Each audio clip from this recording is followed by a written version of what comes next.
Viewers, আজকে বলবো নদী গবেষণা ইনস্টিটিউটে মেকানিক গ্রেড এ পদের পদোন্নতি রয়েছে কিনা, আর পদোন্নতি থাকলে কোন পদে পদোন্নতিতে যেতে পারবেন এ বিষয়ে বলবো। আপনারা প্রায় দেখে থাকবেন নদী গবেষণা ইনস্টিটিউটে মেকানিক পদে নিয়োগ বিজ্ঞপ্তি দিয়ে থাকে।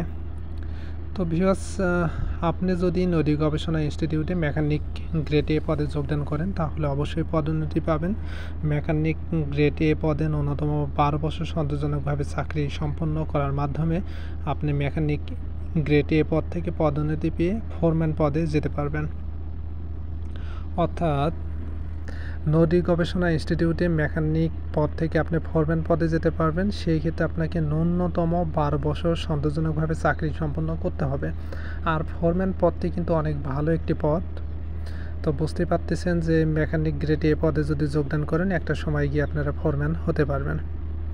তো ভিউয়ার্স, এই ছিল আজকের মতো। আপনাদের আরও কিছু জানা থাকলে, অন্য কোনো পদের পদোন্নতি নীতিমালা সম্পর্কে জানার ইচ্ছা থাকলে কমেন্ট করবেন। ফার্স্ট টাইম আমার চ্যানেলে হয়ে থাকলে চ্যানেলটি সাবস্ক্রাইব করে পাশে থাকবেন। যারা অলরেডি সাবস্ক্রাইব করেছেন তাদেরকে অসংখ্য ধন্যবাদ।